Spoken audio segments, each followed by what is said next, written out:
Hello, my name is Priyanka. अगर आप इस चैनल पे आ गए हैं तो बेसिकली इस चैनल का सिंपल सा एम है आपको कुछ टॉपिक्स का डिटेल्ड एक्सप्लेनेशन देना। और बेसिकली मैंने चूज़ किया है अपने और आपके प्रॉफिट के लिए एनसीईआरटी।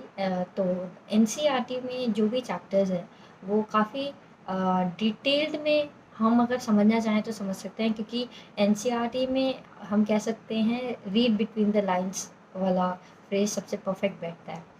तो इसलिए मैं सबसे पहले शुरुआत करूँगी क्लास 9 की हिस्ट्री से, जिसका चैप्टर फर्स्ट है फ्रेंच रेवोल्यूशन। ये जो भी चैप्टर्स मैं पढ़ाऊँगी वो छोटे-छोटे चंक्स में दूँगी ताकि इन्फॉर्मेशन ओवरलोड ना हो।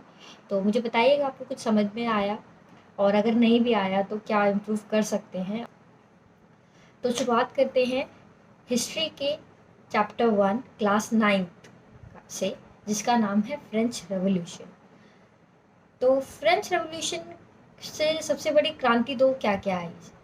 मोनार्क जो होते हैं, मोनार्क होते हैं वो राजा जो अकेला राज करता है।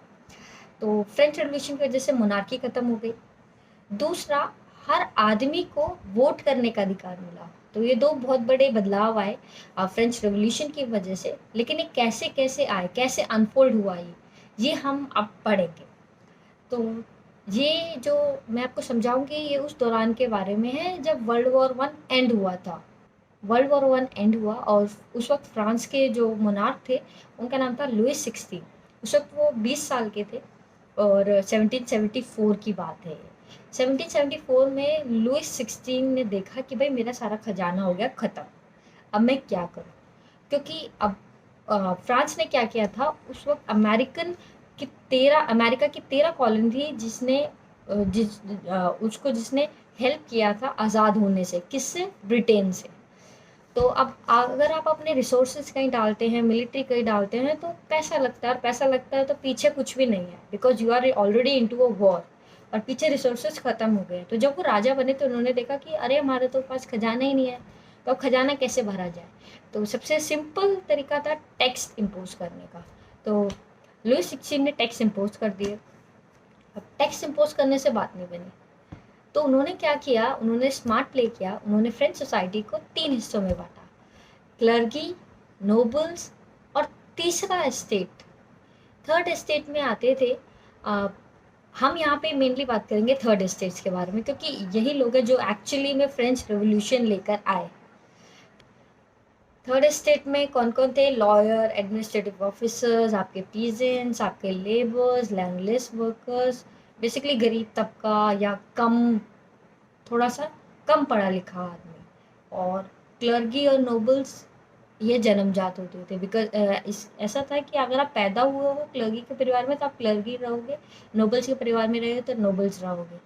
अब जब लुई 16 ने फ्रांस को 3 स्टेट्स में बाँटा, तो उन्होंने क्या किया, जो थर्ड स्टेट था, जो सबसे गरीब तबका था, उसके ऊपर सारा टैक्स इम्पोज़ कर दिया। कहा कि भई अब सा जो जितना भी टैक्स है वो आप दोगे। अब इससे बहुत बड़ी प्रॉब्लम क्रिएट होगी, क्योस हो गया। पहले क्या होता था, फ्यूडल सिस्टम होता था। फ्यूडल सिस्टम म्हणजे कि आपको मिलिट्री सुरक्षा दे रही है तो इसके बदले आपको या तो अनाज देना पड़ेगा या पैसे देने पड़ेंगे या मिलिट्री में कुछ टाइम तक सेवा करनी पड़ेगी। सेम सिस्टम फ्रांस में होता था, और ये भी एक काइंड ऑफ टैक्स होता था जो कि सिर्फ थर्ड एस्टेट देता था। तो अब थर्ड स्टेट में कैसे-कैसे रहते थे? तो 90% पॉपुलेशन पीजेंट्स की होती थी, जो गरीब तबका था। लेकिन वो अपना काम करते थे, लेकिन जो 60% लैंड होता था, वो हमेशा अमीर लोगों के पास होता था। मतलब नोबल्स के पास या चर्च के पास। तो नोबल्स का काम क्या होता था? नोबल्स जो वो टैक्स होता था, जो फ्यूडल ड्यूज़ होते थे, वो पीजेंट्स से वो लेते थे। मतलब कि उनका काम क्या होता था कि जो टैक्स लेना होता था जो थर्ड एस्टेट से, वो नोबल्स लेते थे। अब चर्च भी एक टैक्स लेता था, मोनार्क डायरेक्ट भी एक टैक्स लेता था। जो चर्च डायरेक्ट टैक्स लेता था उसका नाम था टेथेस। उसमें क्या होता था, जो भी किसान ने उगाया है उसका 1/10 उसको चर्च को देना पड़ेगा। और टैली भी एक डायरेक्ट टैक्स होता था जो मोनार्क को उनको देना पड़ता था। किनको? सिर्फ थर्ड एस्टेट को। अभी बात हो रही है थर्ड एस्टेट ही सिर्फ टैक्स देता था। अच्छा, अब कुछ इनडायरेक्ट टैक्स भी होते थे जो आज भी होते हैं, जैसे टबैको पे, सॉल्ट पे, खाने-पीने पे छोटे-छोटे टैक्स और भी होते थे। तो जो सारा बर्डन था टैक्स का वो सिर्फ़ थर्ड एस्टेट पे पड़ता था। अब जब सिर्फ़ टैक्स थर्ड एस्टेट यानी मैं दूँगी तो मेरे को सर्वाइवल प्रॉब्लम होगा। अब सर्वाइवल प्रॉब्लम क्या होगा कि पॉपुलेशन बढ़ता जा रहा है, फूड का डिमांड बढ़ रहा है, लेकिन जो सप्लाई है वो एकदम कम हो गया है। अब सप्लाई कम हो गया है, जिसकी वजह से जो वर्कर है यानी जो मेरे साथी हैं या मैं हूँ, मेरे पैसे नहीं बढ़ रहे हैं। मेरे पैसे कम कर दिए गए हैं और उनसे काम दुगना करवा रहे हैं। तो इसकी वजह से क्या हो रहा है कि अमीर अमीर हो रहा है और मैं तो गरीब ही होती जा रही हूँ, मतलब गरीब गरीब होता जा रहा है। मतलब और बुरा क्या होता है कि उस वक़्त सूखा पड़ जाता है और ओले पड़ जाते हैं। ड्रॉट आ गया या ओले पड़ गए तो जो जितना भी हार्वेस्ट होता है वो सारा ख़राब हो गया। अब हार्वेस्ट ख़राब हो गया यानी कि आपके पास अनाज नहीं है। अनाज नहीं है तो बहुत लंबी-लंबी लाइनें लगी हैं फूड ग्रेन्स की, और जो बेसिक नीड्स है थर्ड एस्टेट का वो भी पूरा नहीं हो पा रहा है। अभी हम सिर्फ़ बात कर रहे हैं थर्ड एस्टेट के बारे में क्योंकि इन्हीं को सबसे ज़्यादा दिक्कतें हो रही हैं। अब पीजेंट्स और वर्कर जो थे वो कुछ लार्जर चेंज नहीं ला सकते, क्यों? क्योंकि उनके पास एजुकेशन नहीं है, उनके पास अलग सोचने की क्षमता नहीं है, थोड़ा पैसा भी नहीं है। तो ये जो चेंज लाने का जो कर्तव्य दिया गया ये स्पेशली दिया गया थर्ड एस्टेट के अपर क्रेप को, यानी कि लॉयर्स को, एडमिनिस्ट्रेटिव ऑफिसर्स को, या उन लोगों को जो एजुकेटेड हैं या उनके पास नए आइडिया का वो इजीली संचालन कर सकते हैं। तो इसी इसी दौरान इसी के इन्फ्लुएंस से 18th सेंचुरी में एक नया सोशल क्लास आया, और ये क्लास आज भी उतना ही पॉपुलर है, मिडिल क्लास। इसका मानना था कि जन्मजात प्रिविलेजेस किसी को नहीं मिलने चाहिए। अगर आप पैदा हुए हो नोबल या क्लर्की तो आप नोबल क्लर्की रहो, ये ठीक नहीं है, क्योंकि इससे क्या होगा, जो थर्ड एस्टेट में पैदा हो हमेशा गरीब ही रह जाएगा। दूसरा, वो मानते थे कि सबके लिए फ्री और इक्वल राइट्स होने चाहिए। अगर आप इतना कमा रहे हो तो आपको आपको हक है उसको रखने का। टैक्स आपको सारा टैक्स में दे दोगे तो आप क्या रखोगे, और सारा बर्डन आप पे है टैक्स देने का सिर्फ। तो ये इसके अगेंस्ट थे। तो इसी दौरान कई फिलोसफर्स भी निकले, बिकॉज एजुकेशन था। ऐसा नहीं है कि थर्ड स्टेट में एजुकेशन नहीं था, ऑब्वियसली लॉयर्स थे, एडमिनिस्ट्रेटिव ऑफिसर्स थे, तो एजुकेशन था। एजुकेटेड पीपल थे तो फिलोसफर्स निकले। कुछ का नाम था जैसे कि जॉन लॉकी और जीन जैकिस रूस और मॉन्टेस्क्वे। तो ये जो लोग थे इन्होंने एक्चुअली इन्हीं लोगों की राइटिंग्स ने क्रांति लाने का काम किया। तो जीन जैकिस रूसी जो थे उन्होंने एक थीसिस लिखा था, टू ट्रीटीज ऑफ गवर्नमेंट। इसका मतलब था कि मोनार्क के पास ही सिर्फ पावर नहीं होना चाहिए, पावर बंटना चाहिए। जीन जैकिस रूस ने एक और थीसिस लिखी जिसका नाम था सोशल कॉन्ट्रैक्ट। इसका मतलब था कि हर आदमी का एक इंडिविजुअल वोट होना चाहिए जिसको वो दे सके। इसी तरह मॉन्टेक्यू थे। ये बहुत खास फिलोसफर हैं क्योंकि इन्होंने जो थीसिस दी वो आज भी कई देशों में चलती है। और जो 13 कॉलोनी थी अमेरिका की, जिसे फ्रांस ने शुरू में आज़ाद कराया था, उन्होंने जैसे ही वो आज़ाद हुए उन्होंने इनके मॉडल जो इन्होंने दिया उस मॉडल को अपना लिया और आज भी वो उसी बेसिस पे चलता है। तो बेसिकली उन्होंने कहा क्या था, उन्होंने कहा था कि the spirit of the laws, उनकी थीसिस थी, उसमें उन्होंने लिखा था कि पावर का डिस्ट्रीब्यूशन होना चाहिए 3 हिस्सों में, लेजिस्लेटिव, एग्जीक्यूटिव और जुडिशरी। इससे क्या होगा, एक बैलेंस बना रहेगा और सब लोगों को इक्वल राइट्स मिलेंगे। तो अब ये तो मैंने माहौल आपको बता दिया कि पीछे क्या गर्मा गर्मी हुई जिसकी वजह से ये सब बेसिकली सीन क्रिएट हुआ। तो अब एक्चुअली में रिवॉल्यूशन हुआ कब, ब्रेक डाउन आउटब्रेक कैसे हुआ इस रिवॉल्यूशन का। इनिशियली क्या होता था कि मोनार्क अकेला ही टैक्स नहीं डाल सकता था, कि टैक्स इम्पोज कर दिया कि भाई मेरे टैक्स देना पड़ेगा और टैक्स दूंगा, नहीं, ऐसा नहीं होता था।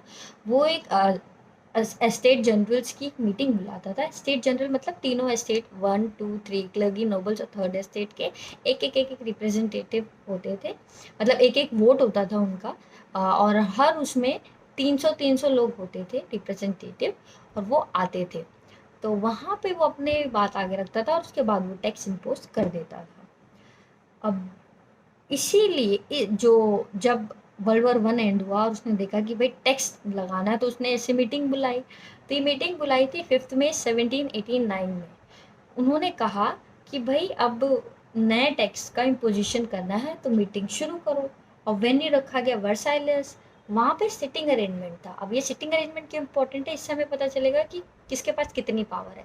तो जो क्लर्की और नोबल्स थे उनको तो सिटिंग दी थी प्रॉपर ऐसे ओवल में, और बाकी जो थर्ड एस्टेट के 600 लोग थे उनको पीछे खड़ा कर दिया गया, यानी वो सेकेंडरी पीपल है।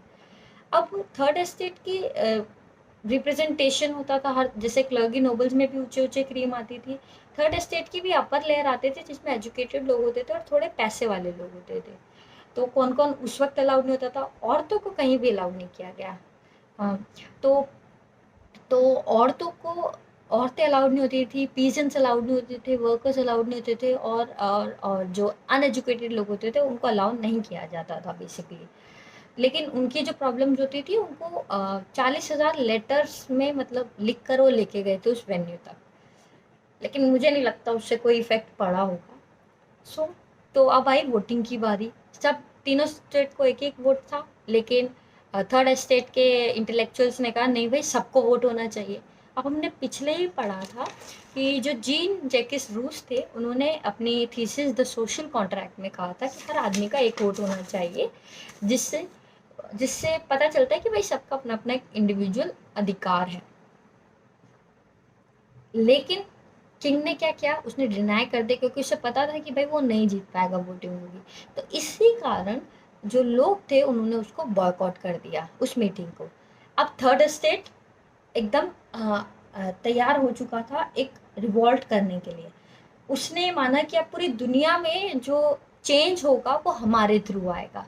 लेकिन थर्ड एस्टेट में हर कोई रिप्रेजेंट नहीं कर सकता चेंज को, क्योंकि वहाँ एजुकेटेड नहीं है, तो इसका जिम्मा किस पे डाला गया, अपर लेयर पे, यानी लॉयर्स, एडमिनिस्ट्रेटिव ऑफिसर्स या पढ़े लिखे लोग। तो उन्होंने क्या किया, 20 जून 1789 को उन्होंने इंडोर टेनिस कोर्ट, जो कि वर्साइलिस का ग्राउंड है, वहाँ पर एक मीटिंग बुलाई और वहाँ पे अपने आप को एक नेशनल असेंबली घोषित कर दिया। अब नेशनल असेंबली घोषित कर दिया मतलब उन्होंने कहा अब हम इंडिपेंडेंट आइडेंटिटी हैं, एंटिटी हैं, और अब हम एक कॉन्स्टिट्यूशन ड्राफ्ट करेंगे जिसमें हम मोनार्क की पावर को लिमिट करेंगे। इसको लेड कर रहे थे मीराबेओ और एबेसेस। आपको एक खास बात बताती हूँ कि अ, ये जो जितने भी रिवॉल्ट आज तक हुए या रिवॉल्यूशन हुए या कोई भी चेंज लाया गया, बहुत बड़ा चेंज लाया गया, उसकी जो हमेशा लीडिंग पावर होती थी हमेशा अपर क्रीम होती थी। ऐसा क्यों पता नहीं, but we have to think about it. तो जो मेरा भी थे वो नोबल फैमिली के थे, तो उनको बस खुद लगा, फील हुआ कि नहीं ये गलत है, ऐसा नहीं होना चाहिए, तो इस कारण वो इसके अगेंस्ट थे। तो वो बहुत उनका जाना जाता था, वो बहुत तगड़े तगड़े स्पीच देते थे और लोगों को इकट्ठा रखते थे। दूसरी तरफ थे एबेसेस। एबेसेस एक प्रीस्ट थे और वो लिखने में माहिर थे। उन्होंने एक पैम्पलेट लिखा था, what is the third estate, third estate क्या है, इसमें उन्होंने उसको ग्लोरीफाई किया, उसके बारे में बताया। तो बेसिकली ये दो लोग इसको नेशनल असेंबली को लीड कर रहे थे। अब क्योंकि एक दिन में तो कॉन्स्टिट्यूशन ड्राफ्ट नहीं होता है, तो जब ये कॉन्स्टिट्यूशन ड्राफ्ट हो रहा था उस वक्त इतनी ज़्यादा ठंड पड़ी कि जो हार्वेस्ट था बहुत बुरा हुआ, और जो प्राइस था ब्रेड का वो इतना ज़्यादा बढ़ गया कि बहुत लंबी लंबी लाइनें लग गई, मार काट मच गई। और मतलब जो औरतें थी स्पेशली वो दुकानों में घुस गई लड़ने के लिए कि भाई हमें अनाज चाहिए हमारे बच्चों के लिए। औरतें बहुत गुस्सा थी, इसकी वजह से औरतों ने क्या किया, 14 जुलाई 1789 को बैस्टली नाम की जगह में एक प्रिजन था, जो इनका इम्पोर्टेंट प्रिजन था सबसे बड़ा, वहाँ पे अटैक कर दिया। अब अटैक कर दिया और वहाँ से अपने 7 बंदियों को छुड़ाया। इस इवेंट को बेसिकली हम बोलते हैं फ्रेंच रेवोल्यूशन, जब बैस्टली की प्रिजन पे अटैक किया गया 14 जुलाई 1789 को। उस दौरान ऐसा लगा कि हाँ अब कुछ बदल गया, और उसी टाइम प्रिजन पे जब अटैक किया गया, पीजेंट्स को लगा, जो फार्मर्स थे उनको लगा कि अब हम भी कुछ कर सकते हैं। तो उन्होंने जो चौसे होता है यानी कासल होता है उस पर अटैक कर दिया, वहाँ पे जितना भी अनाज था उसको इकट्ठा कर लिया, जितने भी डॉक्यूमेंट्स थे उसको जला दिया ताकि किसी को जो कर्जा है वो देना ना पड़े। और बेसिकली जो लोअर क्लास थी उसने, थर्ड एस्टेट वाले लोगों ने उस पे जो कासल पे कब्जा कर लिया, चौगरदा। अब नोबल्स डर गए, उनको लगा अब हमारी जान पे आ गई, तो वो चले गए, छोड़ गए, भग गए, कुछ माइग्रेट कर गए। आफ्टर दिस लुइस 16 ने हार गए, उनको समझ में आ गया कि अब मेरा नहीं चलेगा, तो उन्होंने जो नेशनल असेंबली थी उसको रिकॉग्नाइज किया। उन्होंने माना कि हाँ तुम एक ऑफिशियल एंटिटी हो, और उसने ये भी माना कि अच्छा ठीक है, अब मैं कॉन्स्टिट्यूशन से नीचे हूँ और मेरी पावर को ये कॉन्स्टिट्यूशन चेक करेगा। तो basically this was all about कि कैसे राजा माना, नेशनल असेंबली को कैसे उसने एक्सेप्ट किया। अगले वीडियोस में मैं इस कॉन्स्टिट्यूशन में क्या था, कितना टाइम लगा, बेसिकली कैसे डिवीजन हुआ, इन सब के बारे में बात करेंगे। तो नेक्स्ट वीडियो के लिए वेट कीजिए, और thank you very much for taking up time. Thank you.